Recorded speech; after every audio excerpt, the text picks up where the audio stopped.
I, Donald John Trump, do solemnly swear. He's been in office less than a year, yet Donald Trump's raucous presidency continues to be dogged by controversy. Labeled by the U.S. Democratic Senator Bernie Sanders as tweeter-in-chief, Trump has been taking to Twitter more than any American politician to defend his measures and, of course, slam his critics. The president was supposed to chair a meeting with Republican and Democratic leaders to discuss ways to keep the federal government funded after money runs out on December the 8th. Failure to do so will result in a government shutdown. However, Trump's tweets before the meeting provoked reaction from Senate Minority Leader Chuck Schumer and House Democratic Leader Nancy Pelosi, who decided to snub the session. In the tweets, the Republican president made downbeat remarks about the likelihood of clinching a budget deal with the top Democrats, while accusing them of being, quote, weak on crime and other issues. Clearly, Trump can be very difficult to deal with. And so if he was making demands that were unreasonable, they obviously had every reason to walk out.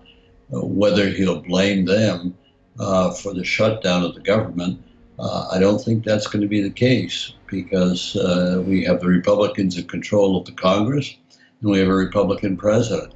So if anybody's going to be at fault over the shutdown of the government, it's going to be the presidential administration, which is Trump.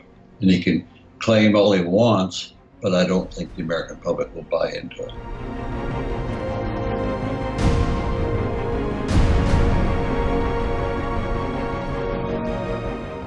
U.S. President Donald Trump's controversial tweets and the meeting he chaired with 2 empty seats provided the spark for a bipartisan blame game. Trump, who apparently didn't expect the no-shows, said at the White House meeting that the Democrats were to blame in case of a government shutdown. In a joint statement, Schumer and Pelosi reacted to his comments, saying, "Rather than participate in a show meeting, we believe the best path forward is to continue negotiating with our Republican counterparts in Congress instead." Meanwhile, Schumer and Pelosi's decision to ditch the event was met with criticism from their Republican counterparts who attended the meeting. I'll just briefly say I think it's regrettable that our Democratic colleagues in leadership chose not to join us today.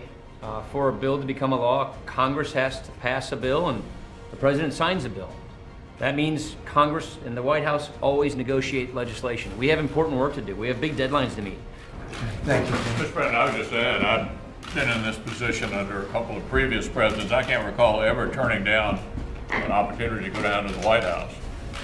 As the Speaker mentioned, only one person in America can sign a bill into law, and that's the President of the United States. You cannot negotiate. Though not unprecedented, it has been rare for senior U.S. politicians to snub a planned meeting with the president. So there's just no two ways about it. The ball is in the Republican court. They can make whatever statements they want. The Democrats are in the minority. They cannot change the process of getting legislation enacted, and the extension of the debt that the country has is done by the Congress.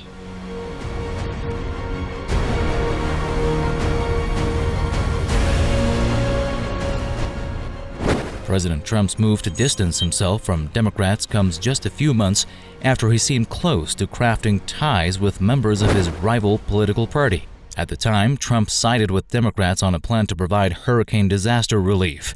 That drew the ire of Republicans. First off, it may be his first year in office, but it's been a disastrous year in terms of foreign policy and domestic policy. The Congress has been gridlocked, and they're about to try to pass, I don't know if they'll succeed, in passing an extensive tax reform act, which is disastrous. It enriches the most wealthy people in the country at the expense of ordinary citizens and poor citizens. However, Trump's recent tweets against top Democratic leaders and the refusal to attend his meeting herald the deterioration of relations.